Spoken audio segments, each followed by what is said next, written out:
Kwazivai vateereri, tinokuchingamidzai kuchirongwa chedu The Everlasting Gospel. Nhasi tichange tichitaura pamusoro pekuuya kwaKristu kechipiri. Ko Kristu paachauya achatangira kupi? KuAfrica, kuAsia, kuAmerica kana kuti meso ose achamuona? Ko vakafa vedu vachaita sei? Anouya, anouya, anouya. Ishe wedu anouya, haaregi kuuya. Ngatiteererei rwiyo mufundisi asati ataura nesu. Oh Lord, please hear my prayer. In the morning when I rise, it's your servant bound for glory. Oh dear Lord, please hear my prayer. Oh Lord, please hear my prayer. Keep me safe within your arms. It's your servant bound for glory. Oh dear Lord, please hear my prayer. When your work on earth is done, when you come to take us home, just to know I'm bound for glory. Oh dear Lord, please hear my prayer. And to hear you say, well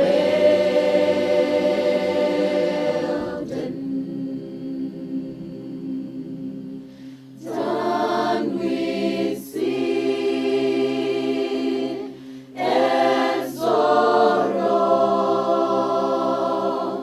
and mercy.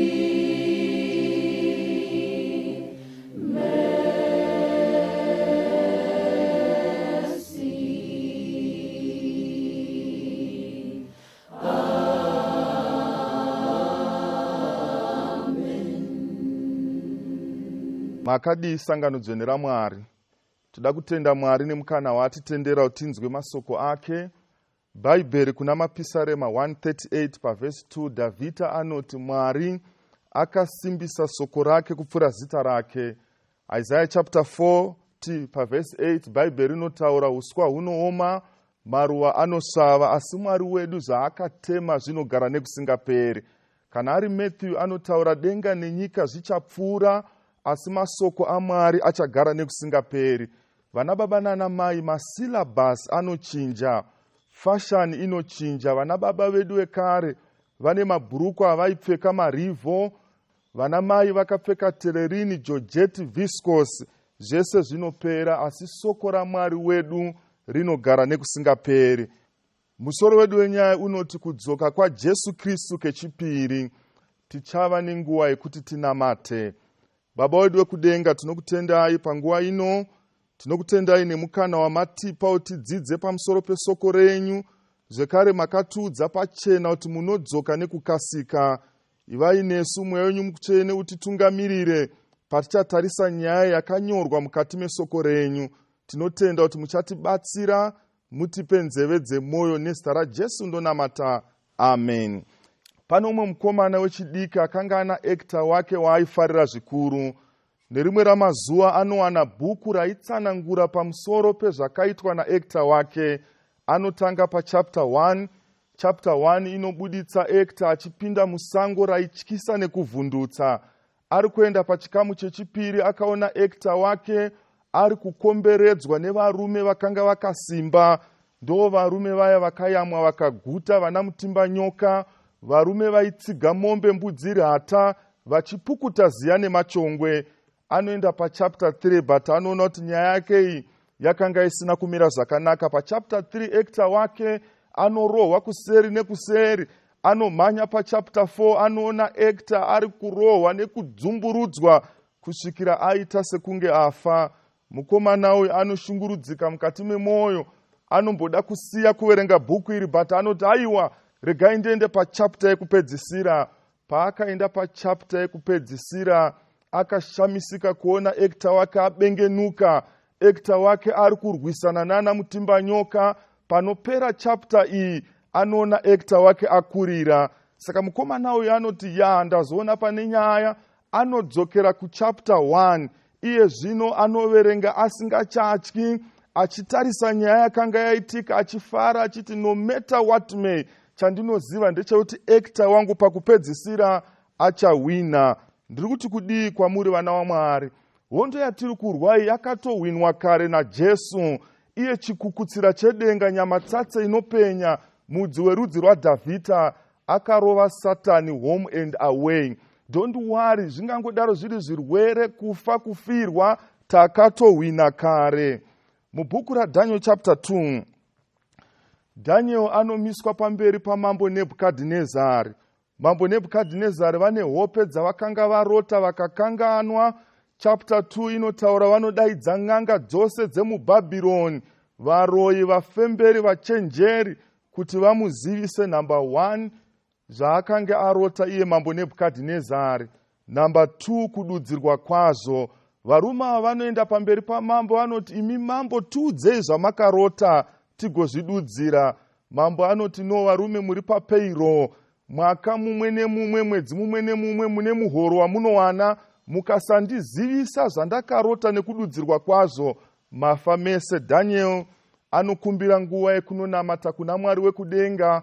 Anonamata kuna Mwari wekudenga. Chakavanzika chakanga charotwa namambo Nebhukadhinezari chinoziviswa Dhanieri pahope dzake. Daniel anokumbira ariyo kuti amuendesa pamberi pamambo. Aendeswa pamberi pamambo ane masoko anotaura kuna mambo. Masoko andinoda ari pavhesi 28. Anoti kuna mambo Nebhukadhinezari, kudenga kuna Mwari. Ndauya kuzotaura kwamuri vana baba nana mai, vakomana nevasikana, nyangwe zvikaoma sei, kudenga kuna Mwari. Kuno umwe muchinda akanyora bhuku achiti mukati meupenyu, there are some times when God doesn't make sense. Pane dzimwe nguva Mwari paanoita sekunge asipo, akanyarara, sekunge asingapindure munamato. That's why vari mukati vari kuti tatsva, dai zvaibvira tambopindawo panze. Vari panze vari kuti taneta nemhepo, pari kuvhuvhuta panze apa, wada kupindawo mukati. Vasati varoora vari kuti dai tapinda mumarriage. Vari mumarriage vari kuti dai tabuda, taneta. Pane dzimwe nguva Mwari paanoita seunge akanyarara. Ndangoya nenyaya yekuti vakomana nevasikana, vana baba nana mai, kudenga kuna Mwari. Mwari uyu anonzwa minamato nekupindura. Tichidzidza mukati mebhaibheri pane imwe nguva Mwari paanoita seunge akanyarara, sekunge asipo. Vana vaIsraeri vakagara munyika yeIjipita for 430 years. Not 40 years, not 4 years, but 430 years. Vachitambudzwa naFaro. One day Mwari anotaura kuna Mozisi anoti, ndanzwa kuchema kwevanhu vangu, ndaona misodzi pamatama avo. Maiziva here kuti mumwe muimbi anotaura anoti, tears are a language which God understands. Maiziva here kuti masodzi ndo mutauro unonzwikwa naMwari. Vana vaIsraeri pavakachema Mwari akapfakanyuka. Vana vaIsraeri vamwe chetevo vakambogara kunyika yeBhabhironi kwavakagara 70 years. Mapisarema 137 pavhesi 1, Bhaibheri inotaura panzizi dzeBhabhironi. Ipapo ndo patakagara, zviro kwazvo takachema pakurangarira kwedu Zion. Vana vaIsraeri pavakadzikinurwa zvaita sekunge kutamba, but nguva yakati yasvika Mwari akadzikinura vanhu vake. Pane hondo dzakawanda dzaitika, Mwari anoita seunge akanyarara. World War 1 yakauraya 10 million, World War 2 30 million. Mwari akanyarara kuti zii sekunge asipo. Musi wa 26 December 2004 pane imwe earthquake yakaitika inonzi tsunami Indian Ocean disaster. earthquake yakaitika pakati nepakati penyanza zvakakonzera kuti mvura ibude ichimhanya ndokubva yaenda kunouraya vanhu about 215,000 vakanga vari paSumatra. Musi wa1 November 1755 pane earthquake yakaitika munzvimbo yeLisbon inonzi Lisbon earthquake yakauraya more than 100,000 vanhu. Mwari aita sekunge akanyarara. Ndanguya nenyaya yekuti Mwari wedu haramba anyerere. Kana ari mapisarema anoti anouya anganyarare, but it will not be for too long. Kubva pakapera kunyorwa bhuku remuOld Testament tichinobata bhuku remuNew Testament pane 400 years of silence. Mwari akanyarara kuti zii. Hapana nezvemuprofita watinonzwa akatumwa naMwari nyange mufemberi zvake. For 400 years Mwari akanga akanyarara. But Mwari ngaatendwe naGalatians chapter 4 paverse 4. Bhaibheri rinotaura nguva yakati yakwana kwazvo kwazvo Mwari akatumira mwana wake anonzi Jesu. Nyaya yatinoda kuti titaure yekuuya kwaJesu Kristu inoita sekunge inyaya yedambe, sekunge zvisingaitike. Kana zvakamboitika zvinogona kuitika. Zvese zviri kuitika pasi pezuva zviri kuparidza kuti pane choda kuitika. Jesu aakuda kuuya, aapedyo nekuuya. Bhuku raDaniel chapter 2 paverse 21, Daniel umwe chete anotaura anoti Mwari ndiye anotara nguva nenhambo. Takanga tine maprograms atakanga tinawo, vamwe takanga tine michato yataifanira kuitisa mwedzi waApril naMay. But Mwari ane zvinhu zvaakatendera kuti zviitike. Tiri mukati medzimba dzedu nengari yedenda rinonzi COVID-19. Vamwe vakanga vakagadzirawo kupinda muwanano. Zvese zvakarongwa, kana chanchiri chikafu, rice, machunks, vatori nezvinhu zvavo zviri in place. But Mwari ndiye anotara nguva nenhambo. Makambofirwa here nehama? Hama iri pameshini, oxygen tank, umwe meshini uri kutarisa kuti hati iri kurova zvakaita sei, vari kutarisa high blood pressure, zvese zviri kuongororwa. Zvinopangidza kuti sevanhu tine patinogumira. Maiziva here vana vaMwari kuti panogumira pfungwa dzemunhu ndo panotangira pfungwa dzaMwari. Ndiye anotara nguva nenhambo. Tikaenda mukati mebhaibheri, Mwari uyu kauyu ndiMwari wazvokwadi. Munhu anonyeba, but iye Mwari zvaakatema zvinogara nekusingaperi. And for sure Mwari ari kudzoka nekukasika. Mukadzidza nyangwe mukati menhoroondo, even vakuru vekare vane mazita avaimupa. Vamwe vaimupa zita rekuti chikukutsira chedenga, vamwe vaimuti musika vanhu, vamwe vaimuti mukulu mukulu. Endai munobvunza kunyangwe mapurisa, vachakudza kuti he is the chief superintendent of the atmospheric heaven. Endai munobvunza masoja, vachakudza kuti he is the champion in the drama of redemption. Bvunzai vanodzidza nezvenyeredzi, vachakudza kuti ndiye nyamatsatse inopenya, mudzi werudzi rwaDhavhidha. Endai munobvunza masea diver, vachakuudzai kuti he is the life jacket of Zimbabwe. Muna Genesis, he is the Shiloh. Muna Exodus, he is the great I am. Iye murume anonzi Jesu uyu ari kuuya nekukasika. Ende zvaakanyora hazvichinje, nekukasika Jesu Kristu ari kuuya. Tichidzidza zvekare mukati meOld Testament mune mavhesi akawanda anotsanangudza pfungwa imwe chete iyoyo yekuti Jesu Kristu ari kudzoka nekukasika. Tichaverenga kuna Genesis chapter 3 paverse 15. Bhaibheri rinoti, ndichaisa ruvengo pakati pako nomukadzi, napakati porudzi rwake nerudzi rwake, irwo ruchapwanya musoro wako, newe uchapwanya chitsitsino charwo. Munhu atadza, nyangwe nyoka yafurira mudzimai. Mwari akutaura nenyoka. Vhesi riri pamusoro rinoti, iwe nyoka zvawaita, uchafamba nedumbu kweupenyu hwako hwose, uchadya guruva. Then paverse 15 pane chirahwe chinoda kurapanurwa.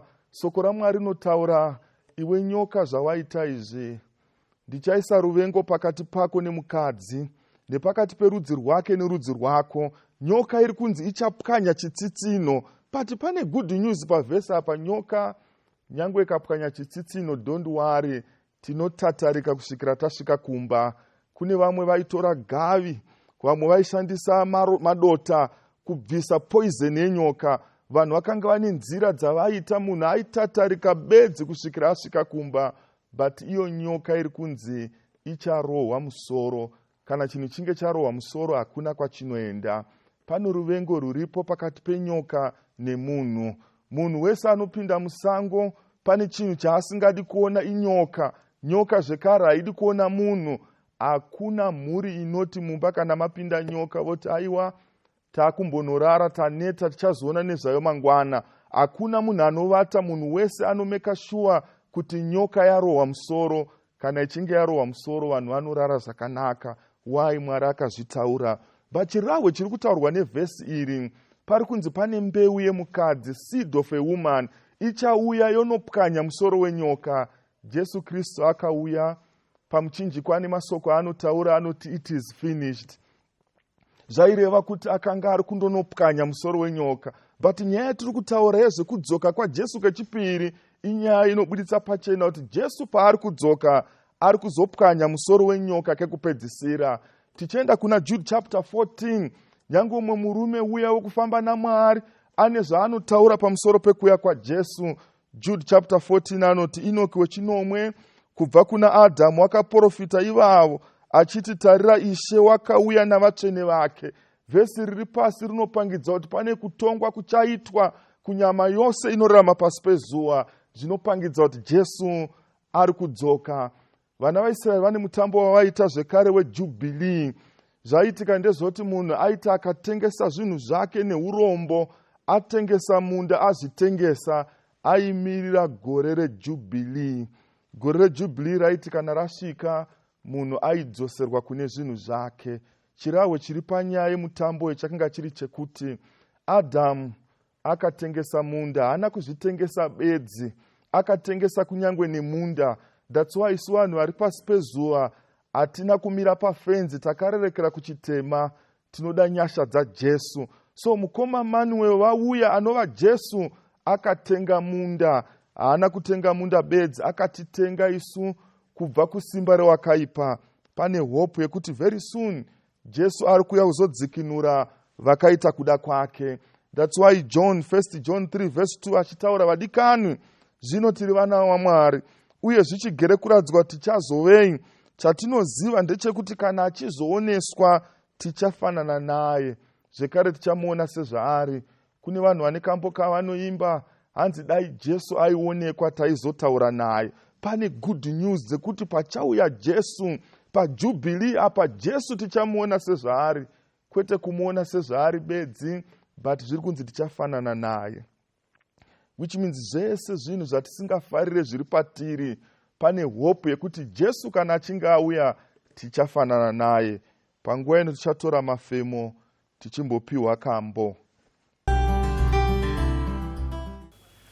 Jesus Christ will soon return, for the Bible tells us so. Nations will be fighting more and more. They will try to come to terms in a bid to stop the wars. In a little while they'll fight again. Jesus is coming again. He is coming again. He is coming again to take his loved ones home. Oh, Jesus is coming again. Coming again. In a little while he's coming back. Coming back. We have heard of wars and strife all around us day by day. All are signs that point us to the end. We should all truly accept Jesus Christ is coming soon. In a little while he's coming back. Jesus is coming again. He's coming again. He is coming again to take his loved ones home. Oh, Jesus is coming again. Coming again. In a little while he's coming back. Coming back. In the last days we shall see people loving their own self. They'll be covetous and boastful too, with a form of godliness but denying power thereof.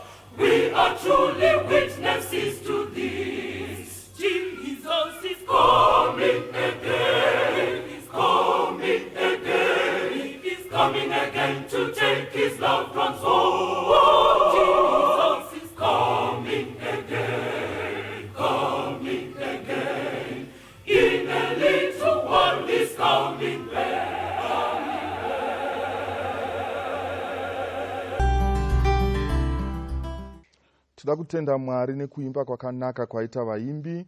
Mwari akukomborere nekusingaperi-peri. Nyaya yekuuya kwaJesu Kristu kuratidza kukosha kwayo inotsimbidzirwa mukati mebhaibheri rose. Tiri kutarisa nyaya dzakaitika dziri mukati meOld Testament dzinopangidza nekubuditsa pachena pfungwa iyi yekuti Jesu Kristu ari kudzoka nekukasika. Tikadzidza nyaya yaJobhu, Jobhu ndomumwe murume akasangana nematambudziko akawanda mukati meupenyu hwake. Chekutanga chakaitika, akanga ane mhuri yake nevana vake zvakanaka, ane pfuma yake, zvinhu zvichifamba zvakanaka. But vana vaMwari kune mameetings anoitwa tisingatenderwi tisvike. Meeting yaitwa mukati medenga pakati paMwari naSatani. Zvakakonzera kuti upenyu hwaJobhu uome. Chakatanga kunetsa mukati meupenyu hwake, akatanga kurasikirwa nepfuma. Maiziva here kuti Jesu Kristu asati auya, zvese zvichaitwa nemuvengi. Mastrategy aSatani ese ari very strategic. Anogona kutanga kurova upfumi chaiwo chaiwo. Maiziva here kuti kunyange mukati mewaniso zvese zvinogona kufamba zvakanaka, vanhu vari kufambidzana. Panotanga kuita dambudziko remari mumba, paakutoita dambudziko. Baba vanogona kunge vachiita ngonono, but kana vane mari hazvinyanye kuoneka. But baba vakazoita ngonono pasisina mari nawo, ngonono dzinonyanya kunzwika. Ndo pamunonzwa mai vachitaura kuti murume mukuru anongoita ngonono, torara sei, enozvi mawindo ari kungoitwa vibration yengonono bedzi. Why? Zvese zvinoitwa nemuvengi. Anoita zvinhu zvake zvakarongeka, but chinangwa chake ndechekupaza munhu. Chimwe chakatera vana vake vakafa. Maiziva here kuti mibaba namai munogona kunge muchinamata Mwari mumweya nemuzokwadi. Satani anogona kushandisa vana venyu kukunyadzisai kubudikidza nevana venyu. Vana vaJobhu vakafa. Shamwari dzinouya dzinotuka Jobhu. Even nemudzimai waJobhu anotaura kuna Jobhu, tuka Mwari wako ufe. Jobhu, chimwe chakaitika mukati meupenyu hwake, pane denda rakanga rakaipa rakanetsa muOld Testament rinowira pamusoro paJobhu. Zviri kuitika kwatiri zvechirwere cheCovid hazvina kutanga kwatiri. That's why Solomon achiti hapana chitsva pasi pezuva. Zvese zvakamboitika zviri kuitika. Pane chimwe chirwere chanetsa kuna Jobhu. Jobhu ari kumadota, haana kuramba Mwari. Ane vhesi raakanyora randinoda, riri kuna Job chapter 19 pavhesi 25. Anoti, asi ndinoziva kuti mudzikinuri wangu mupenyu, uye kuti pakupedzisira uchasimuka panyika.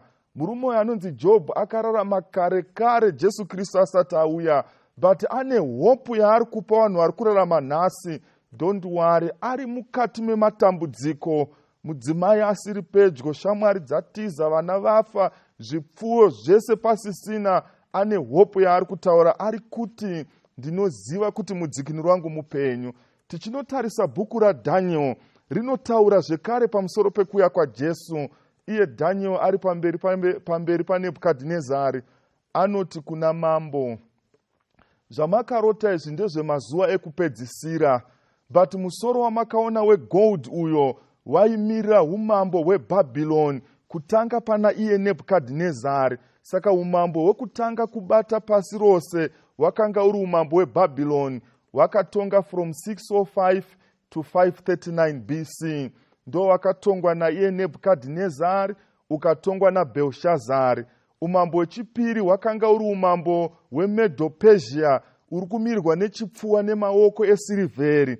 Umambo hwe wakatongawo from 539 to 331 BC. Nyaya iri kuna Daniel chapter 2 iri kungopangidza kuti wakomana kaJesu akuda kuuya, because umambo hweMedo-Persia wakapfuura. Ndo wakatongwa nana Cyrus the Great, ukatongwa nana Darius. Daniel achitaura anoti, imi mambo makaona dumbu nechiuno chendarira chebrasi chaimirira umambo hweGreece, wakatonga from 331 to 168 BC. Greece ndo yakatongwa nana Alexander the Great, ndobva yatongwa nemagenerals 4 akazotera mushure mekunge Alexander the Great afa. Magenerals aya ndo ana Ptolemy, Cassander, Lysimachus naSeleucus. But mambo vachiudzwa naDhaniel vanonzi makaona makumbo edare kana kuti makumbo eiron, zvaipangidza kuti umambo hwechina hwaizotevera wakanga huri umambo hweiron. Wakatonga from 168 BC to 476 AD ndo umambo hwakatongwa nana Julius Caesar, vana Augustus Caesar, vana Tiberius Caesar, vana na Octavian Caesar. Then after umambo uyoyo, Daniel anoudza mambo Nebukadhinezari anoti mimakatarira makaona tsoka dzakanga dzine dare nevhu. Zvairatidza izvoti after umambo weRome, umambo hwakazotevera wakanga uri wema-divided nations, wakatanga mugore 476. Daniel chapter 2 paverse 44 achitaura anoti zvino namazuva emadzimambo iwawo Mwari wekudenga achaita umambo usingatozongoparadzwe. So Old Testament ine nyaya, ine ma-illustrations akasimba anopangidza kuti Jesu Kristu apedyo nekuuya. Tichienda muNew Testament, Mwari haana kunyarara nyaya iyi kupangidza kuti nyaya yakakosha, and for sure Jesu Kristu ari kuuya. Matthew chapter 24 paverse 27. Umwe mubvunzo ungabvunzwe nevanhu ndewekuti iye Jesu paari kuuya achaonekwa nemunhu wese here? Inyaya yatichaverenga papepa here? Inyaya yatichaona pazvivhitivhiti? Chii chichaitika pakuuya kwaJesu Kristu? Ndichaverenga Matthew chapter 24 paverse 27 inoti, nekuti semheni inopenya ichibva kumabvazuva ichienda kumavirira, ndizvo zvichaita kuuya kwomwanakomana wemunhu. Mheni kana ichirova, hapana munhu anonzwa nyaya panewspaper kana kuti anoverenga nezvayo. Munhu wese kana mheni ichinge yarova anoiona. So Bhaibheri riri kutaura kapenyero kachaita mheni iyi munhu wese achaiona, because icharova ichibva kumabvazuva ichienda kumavirira. Ndo kuuya kuchaita Jesu Kristu. Luke chapter 21 paverse 31, Bhaibheri rinotaura saizvozvo nemiwo kana moona izvi zoitika, zivai kuti ushe hwaMwari hwave pedyo. Nyaya dzese dzakatsanangurwa dzekuuya kwaJesu Kristu, marudzi achamukirana, pachava nemafashamo emvura, vaprofita vazhinji vachamuka vachatsausa vazhinji, even vakatsanangurwa. Hanzi zvose zvimukaona zvoitika, moziva kuti mwanakomana wemunhu apedyo nekuuya. Pane nyaya yandaiverenga yakandikatyamadza.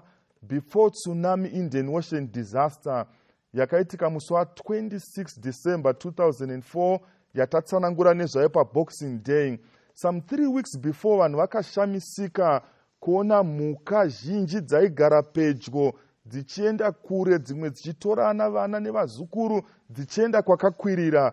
After 3 weeks ndo pakaita tsunami Indian Ocean disaster. Mvura iyi payakauya ichimhanya iyi, vanhu vakanga vachitamba vachidhaivhira havana kuona kuti chii chakanga chiri kuitika. But 3 weeks before, ma-animals akanga atosenza. So Jesu anenge ari kubuditsa pfungwa yekuti isusu vanhu hatifanira kukundwa nemhuka. Kana zvose zvakadai zoitika, zvinofanira kutiudza kuti Jesu Kristu ave pedyo nekuuya. Pane imwe nyaya inotaurwa again yakaitika kuEurope. Kune imwe building yakavakwa kuma1700. Building yakanga ine mipanda mitatu, but chimwe chinhu chavakaona ndechekuti makanga maane makonzo all over. So maarchitects vakati nyange mukada kuedza kuita mishonga yese ingauraye makonzo aya, hazvichabatsiri nokuti building haisisiri safe, yakavakwa kare. Saka only option yavakanga vanayo yakanga iri yekupaza building iyi vovaka imwe iri nane. So masikati vanoseta madynamites avo, zvinhu zvavo zvese. Pfungwa yavakanga iri yekuti kana building ichinge yaputika, zvaibva zvaita kuti makonzo akanga apindawo mune uzhinji hwawo afire imomo. Mangwanani pavakaenda vachida kuti vanoputitsa building iyi, vakashamisika vachiona nzira dzairatidza kuti makonzo akabuda akawanda zvinotyisa. Ma-animals anoita sekunge ane sense, vamwe yavangati biological sense, yekuti pane choda kuitika. Vana baba nana mai, zvese zviri kuitika panyika nemuchadenga zvinopangidza kuti pane choda kuitika. That's why umwe muimba achiimba achitaura hanzi, nyanza taura nemanandayo, Jesu anouya zvekare. Kana ari John chapter 5 paverse 28, Bhaibheri rinotaura noti musashamisike naizvozvo, nekuti nguva inouya nayo vose vari mumabwiro vachanzwa izwi rake, vachabudawo vakaita zvakanaka kukumuka kwoupenyu, avo vakaita zvakaipa kukumuka kwekutonga. So pachauya Jesu Kristu, vese vanhu vakaita kuda kwaMwari vachamuka. Zvinoita sekunge idambe. Kana Mwari akagona kusika munhu neguruva revhu, anogona zvekare kumutsa munhu nezuva rekupedzisira. Hazvina basa vamwe vakamedzwa neasidi, vamwe vakakandwa munyanza pakadzikadzika, vamwe vakapiswa vari kumadota, vamwe vari muvhu rinotonhora. Good news yatinayo yataurwa naJohn ndeyekuti pachauya Jesu Kristu vanhu vachamuka vakaita kuda kwake, kukumuka kweupenyu usingaperi. Bhuku raActs chapter 1 pavhesi 11, vadzidzi vaJesu nevamwe vanhu vari kushungurudzika nekukahadzika nekuenda kwakanga kwaita Jesu. Vatumwa vanotumwa naMwari kubva kudenga vanotaura nevarume veGarirea, vanoti musakatyamadzike, iye Jesu wamaona achienda uyu nekukasika ari kudzoka. Kaendero kaaita ndo kadzokero kaachaita. Kana ari 1 Corinthians chapter 15, chapter iyi ine mavhesi ari powerful. Pauro anoti chinoita kuti tiparidze nesimba, tinoziva kuti iye Jesu akafa akamuka. Saka kana iye akafa akamuka, pane rumuko rwevatsvene. Zvekare Paul achitaura kuna 1 Corinthians chapter 15 anoti mukubwaira kweziso tichashandurwa. Tine matambudziko atinawo, umwe urema, pamwe hatichakwanise kuona nengari yezvirwere, pamwe takaberekwa takadaro, meta makumbo dzichakwakuka, because Bible riri kutaura nekubwaira kweziso tichashandurwa. Kana ari Paul ane hope yaanopa vanhu vari pasi pezuva, akuenda kunofa achinonorayiwa naNero, ari kufamba akanga asingakahadzike kana kutya. Why? Aiziva kuti nyange akafa resurrection morning is coming. Banga raNero rave pahuro. Ndo paanotaura kuna Timoti, inzwa iwe Timoti, Mwari watinonamata agere pachiedza chisingasvikirwe, haagone kuonekwa nemunhu. Pane high voltage yekubwinya paari. Achiendera mberi Paul anoti kuna Timoti, iye Mwari watinonamatawo, ini ndarwa kurwa kwakanaka, ndamirira korona yandichapiwa naJesu, kwete ini bedzi, but neavo vakaita kuda kwaMwari. So vana baba nana mai, hope iripo kune vanhu vari muZimbabwe ndeyekuti tikatenda muna Jesu, Jesu paachamutsa vakanaka, nesu tinogona kunge tiripo zvekare. Hebrews chapter 9 pavhesi 88, Bible rinoti saizvozvo Kristuwo zvaakaitwa chibayiro kamwe chete kuti atakure zvivi zvavanhu vazhinji, uchazoonekwa rwechipiri asingatakure zvivi naivo vanomutarira kuti vaponeswe. Paul zvaari kutaura ari kuti Jesu paakauya kekutanga, nekumwe kutaura akanga ari gwayana. Jesu Kristu akataura nana Maria Magadhaline vakanga vari mhombwe dziri pambi. Jesu akataura nana Zakiasi, vamwe vacho vakanga vari matsotsi nemakororo. Jesu Kristu aitaura nevanhu achivaudza pamusoro peumambo hwaMwari, ari gentle like a lamb. But Hebrews ari kutaura ari kuti Jesu paachauya kechipiri, iye zvino zvaachauye kuzotaura nana Maria Magadhaline achinyengetedza vanhu, ari kuuya kuzongotora vanhu vakasarudza iye Jesu Kristu. Maiziva here kuti kana shumba ichidzowa dzimwe mhuka dzinogona kutowira pasi. Kana shumba ichidzowa padanga remombe, haipinde mudanga, inongodzova iri kunze, mombe ndo dzinopaza danga. So zvichaitika Jesu paachauya, paanenge achidzowa. Don't worry kune vamwe vakasarudza Jesu, because kudzowa kwake itori music kune vamwe, asi kune avo vasina kusarudza Jesu vachatya nekuvhunduka. So New Testament ine mavhesi akawanda atisingagone kupedza, iri kungotsanangura pachena kuti Jesu Kristu ikauyu watinonamata ari kuuya nekukasika. Kana ari vaTesalonika vekutanga chapter 4 pavhesi 16, Bible rinotaura Ishe amene achaburuka haazotumire vamwe, because panozoita favor or nepotism, asi Ishe amene achaburuka. Hapazoite mistakes kana kuti munhu anotongerwa nyaya isiri yake, because Jesu anoziva zvemumwoyo. So nokuti Ishe amene achaburuka, nokudanidzira nezwi romutumwa mukuru nehwamanda yaMwari, vakafa muna Kristu vachatanga kumuka. Kana ari Peter, 2 Peter 3 verse 10, anobuditsa nyaya pachena, Jesu Kristu achauya sembavha. Vanhu vanenge vachiita mabasa avo as usual. Vanhu vachienda kubasa, vamwe vachienda kuzvikoro, sezvangoitika neCovid, vanhu vanga vari kungoita mabasa avo, pasina kana chatanga tiri kumboziva ndo kawiro kachaita Jesu. Kana ari Jesu anotaura zvekare sapamazuva aNoa, sapamazuva aLoti, vanhu vaidya nekumwa. Kana chanchiri chikafu, mabwadabudibwa, magirivhodu, ukafu-kafu, tsibwaribwa, vanhu vaidya vakadekara. Hanzi vanhu vairoora nekurodzana.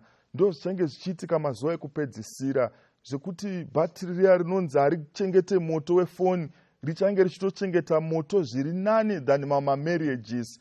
Iye zvino unoona vamwe vakomana vechidiki vari kukurumidza kupinda mukati memuchato. Hanzi zvichaitika mazuva ekupedzisira. Even vanhu vari kunzi vachavaka dzimba Jesu Kristu asati auya. Panguva ino tichatora mafemo tichinzwa kambo.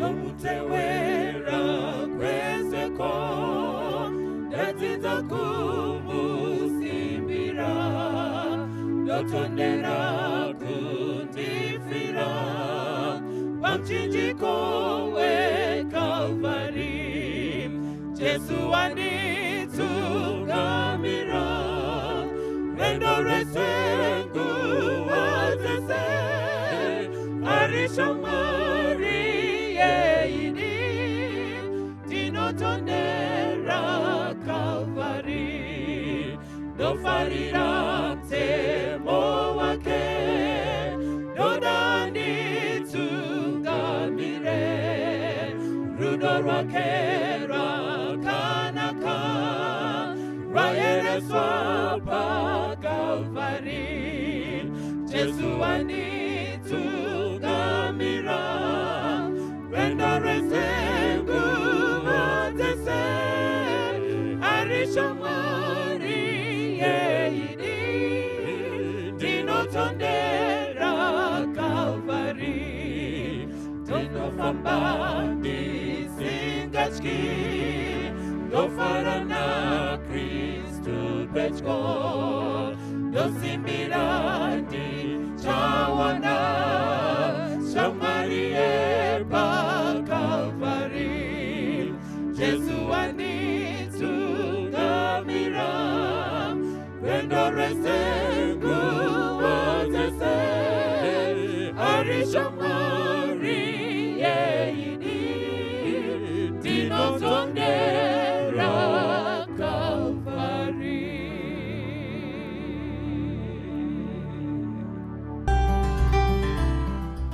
Ndinoda kutenda vaimbi nekambo kakanaka zvakadaro.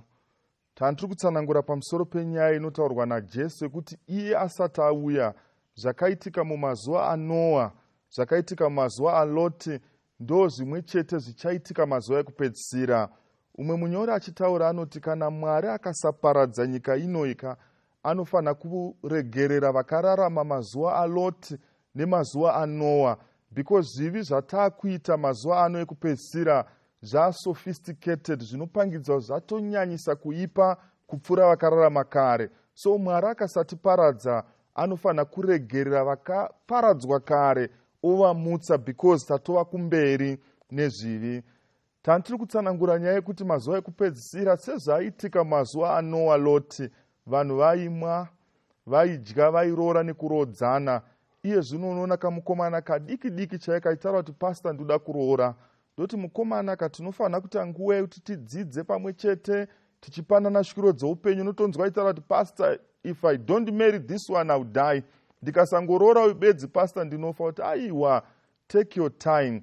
Pasina nguva unoona aroora, vogara vese mwedzi mitatu, mwedzi mishanu, wodzoka futi again. Pastor, if I continue with this one I'll die. Woshauri kuti zvinofamba sei? Kuzadzisa chiprofita chekuuya kwaJesu Kristu.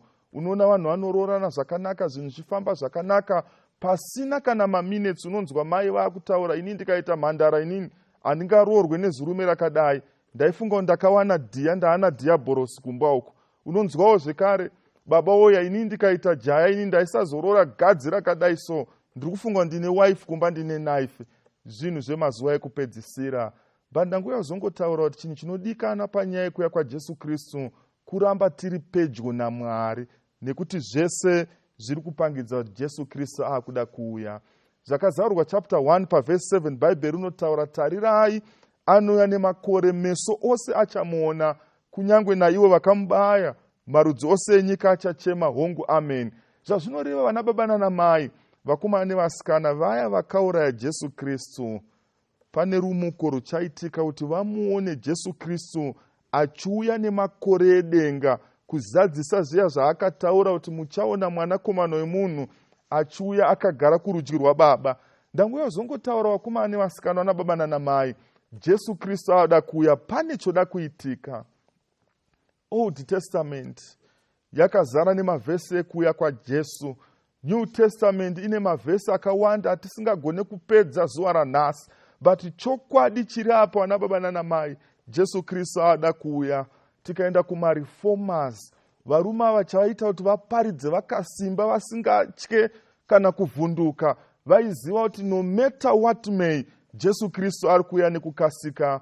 Kune mamissionary akawanda, even mareformers akafa vari vana vadiki, vakanga vane hope yekuti Jesu ari kuuya. Umwe reformer ainzi William Hunter akafa ane about 17 years. Vana Jerome, vana John Huss, John Huss ari pasteki vasati vabatidza moto pasi petsoka apa. Anonzi siyana nezvaJesu vari kuparidza nezvake, anoramba, anoti kwete. Why? Aiziva kuti nyangwe akatsva, resurrection morning is coming. John Huss ari pasteki ane kasong kaanoimba, anoti ndafanana nemufambi adokerwa, dima randibata kunyange zvakadaro tenzi, ndinoimba pedyo nemi. Shamwari yake yainzi Jerome, paakaona shamwari ichitsva zvinovhundutsa kudaro akatiza, but after 3 weeks anoti no, kufa muna Jesu itori gain actually. Paanouya Jesu achamutsa vakaita kuda kwake. John Huss anopiswa again ari pasteki. Varume ava, even mareformers, vaitenda kuti nyangwe zvikaipa sei Jesu nekukasika anouya.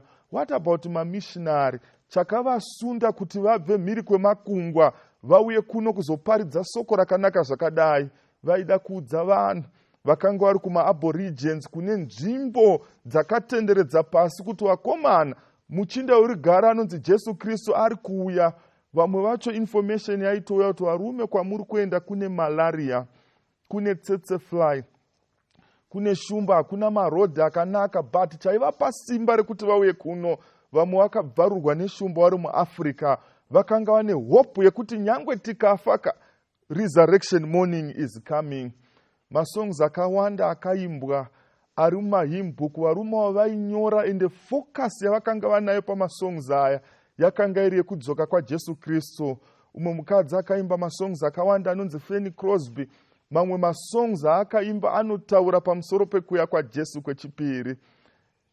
Aita dambudziko remaziso, anoedzwa kuongororwa maziso ake, akaitwa operation, aitwa imwe operation, anozoti no varume, kandinenge ndanzwisa nyasha dzaMwari ndiri blind kudai ndisingaoni, ina handichada imwe operation, ndiri right ndakadai. Operation yandamira ndeye kudzoka kwaJesu Kristu. Ndichiri kurangarira imwe nguva ndiri kunoona imwe memba, hama muna Kristu yakanga iri kurwara. Ndasvika pamba apa ndakatenderwa kupinda mubedroom. Ndapinda mubedroom, baba vanoti, pastor, udzai vana vangu kuti yes, vane mari.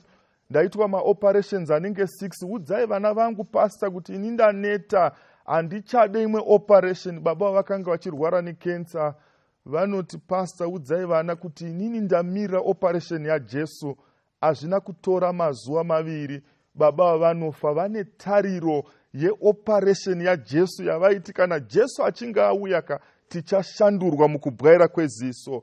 Vana baba nana mai, even munguva yeslave trade, vamwe vacho maslaves vaidzipurwa kuno kuAfrica vachienda mhiri kwemakungwa. Vane masongs avaimba akanga ane tariro yekuuya kwaJesu. Woshaya kuti aivapa mharidzo idzi ndiani. Mamwe masongs avaimba mainzwa vachitaura kuti I've got a shoe, ndine bhutsu yangu yakanaka. Varungu vakanga vari pedyo vobvunza kuti bhutsu ipi? Vaitaura kuti vakomana, kana nchinge ndaponeswa mumazambara ndichapfeka bhutsu yangu. Pamwe vaimba I've got a crown, voona kuti havana crown, but vaitaura don't worry, hallelujah, when I go to heaven I'm going to put my crown, ndichapfeka korona yangu. Vane mamwe masongs avaimba ndine robe yangu yakanaka. Vaivatarisa vaiona vane nhembe, vane hembe, nguo dzakabvaruka, but still vakanga vane hope yekuti Jesu kana achinge auya ndichapfeka nguo yangu mukati memazambara. Varume ava vakanga vane tariro. Masongs avo akanga ane meaning maviri. Meaning yekutanga yakanga iri yekuti vaitenda kuti pane chariot chavatora yovadzosa back kuAfrica. Imwe meaning yakanga iri yekuti Mwari kunyange zvikakona tinoziva kuti pamuri kuuya there's a chariot which is coming. Vaiimba swing low, sweet chariot coming for to carry me home. Vana baba nana mai nekukasika Jesu Kristu ari kuuya.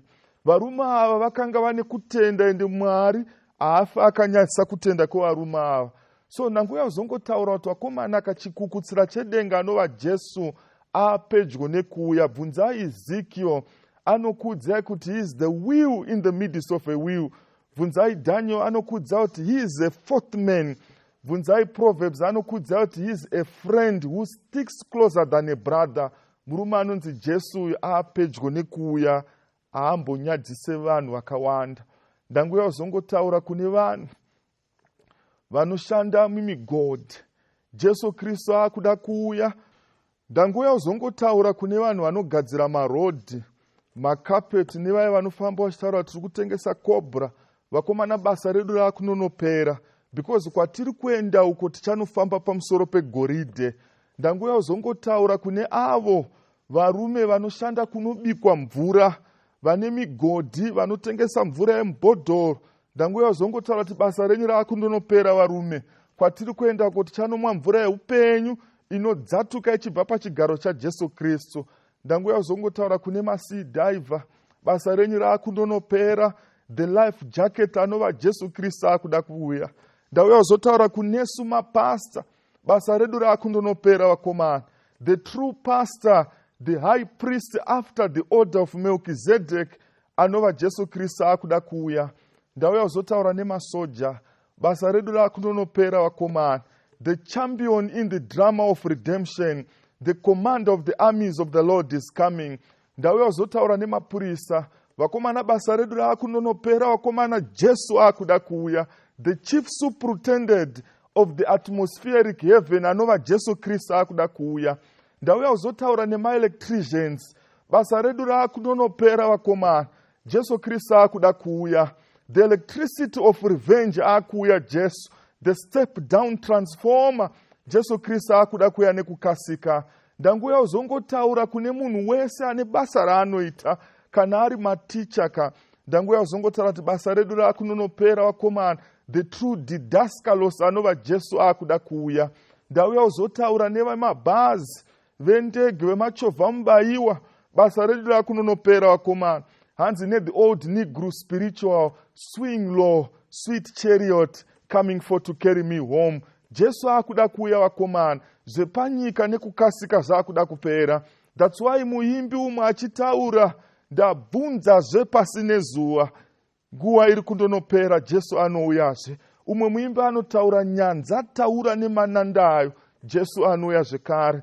Endai munobvunza vechichewa, vanokuudzai kuti ndizamuona ndega maso ndimaso, ndichamuona ndega usu neusu. Endai munobvunza vechichewa again, vane karumbo kavanoimba hanzi tamukuimba kwaYesu, tichanoimba kuna Jesu. Nekukasika Jesu ari kuuya. Umwe muimbi anotaura anoti, soon and very soon we are going to see the king. Nekukasika Jesu akuda kuuya. Zvese izvi zviri kupointa kuti vakomana, Jesu akuda kuuya. And for sure mabasa edu akundonopera. Pane maundertaker here.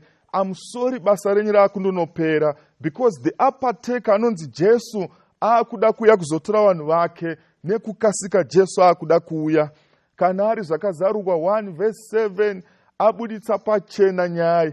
Kuna zvakazarurwa 21 verse 1, anoti ndakaona denga idzva nenyika itsva, nekuti denga rekutanga nenyika yekutanga zvakanga zvapera.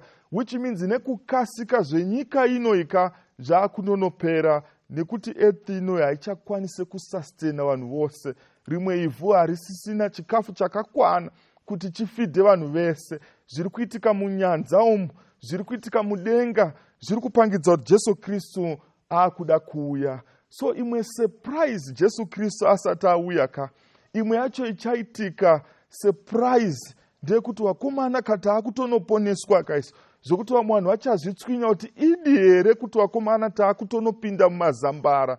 Ndo imwe surprise Jesu achiuya yekuti vakomana tatoponeswa. Vana vaIsraeri vachibuda munyika yeIjipita, surprise yakanga iri kuti vakomana after 430 years vana baba vedu vakaita vana vakaita vana vakaitawo vazukuru vevazukuru, tatoponeswa isu. Ndo surprise yekutanga. Surprise number 2 ichange rekuti pane vamwe vanhu vamuri kufungidzira kuti vanenge varipo muchashamisika muchivashaya. Kuno vamwe vanhu kafambiro kavanoita kane utsvene mukati, vamwe vacho even kafuriro kavanoita madziwa kane utsvene mukati, zvese they are very holy, but surprise number 2 muchashamisika vanhu ivavo muchivashaya mumazambara. Surprise number 3, kuno vamwe vanhu vamuri kufungidzira kuti vanenge vasipo, vamwe vacho havagare macheche mabhenji ekumberi, vanogara mabhenji ekumashure. Vanoita sekunge Mwari vasingamude, but vachimunamata mumweya nemuzvokwadi. Maiziva here kuti pakatakwa Stephen nemabwe, umwe wacho akanga aripo, ndiye aimotivheta vanhu, aikurudzira vanhu kuti rovai musoro uyoyo, rovai. But Stephen afa, chaasina kuziva ndechekuti Paul uyu achazova muparidzi mukuru. Kana taponeswa, Stephen achashokwa. Surprise number 3 kuna Stephen ndeyekuti achaona kuti Paul anenge ari kumazambara. Tradition inoti Manasa ndiye akauraya Isaiah, akamucheka mumapisi maviri. Bhaibheri muchidzidza Old Testament inotaura kuti Manasa akanga ari muroyi, ainamata zvifananidzo, ndiye akatanga nechild sacrifice. Aitora mwana achibata ndebvu dzababa onomukanda mudziva remoto.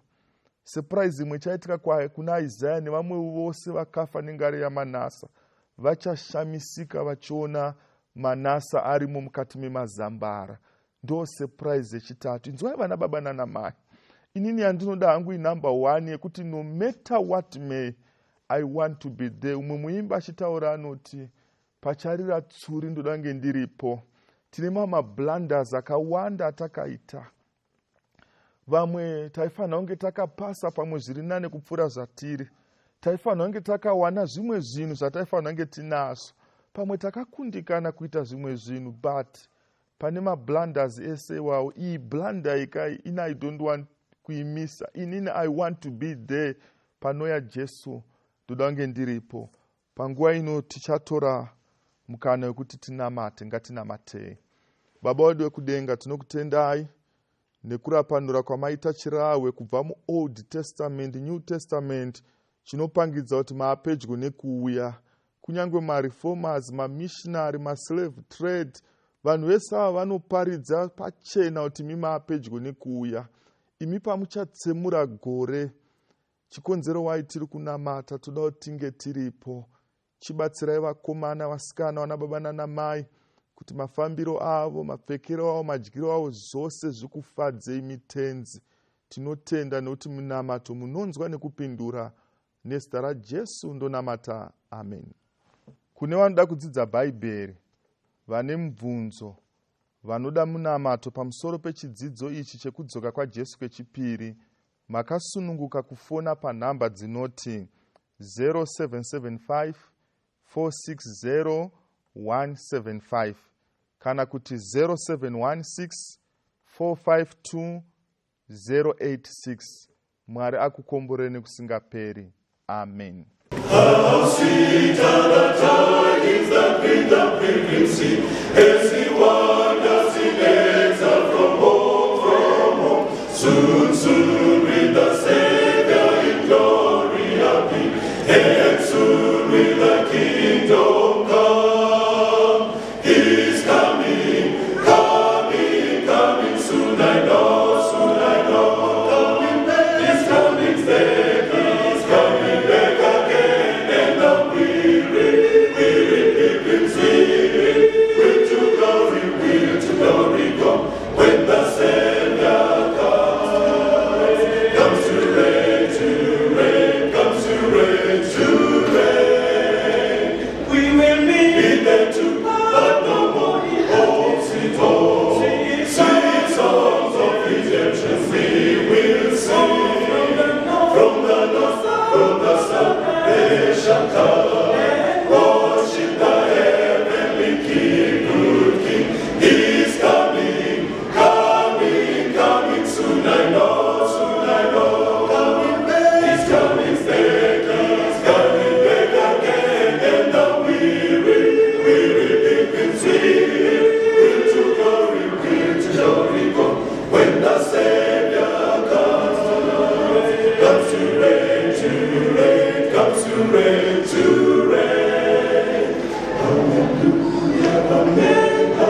Looking for a city built above. Yes, he's looking for a city where will never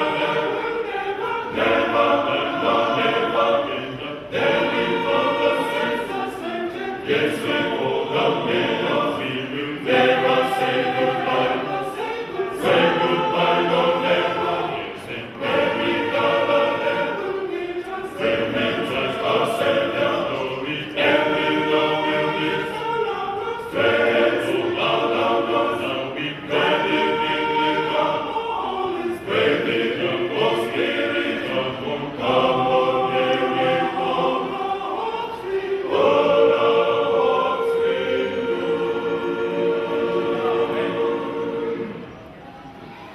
Here in disappointment,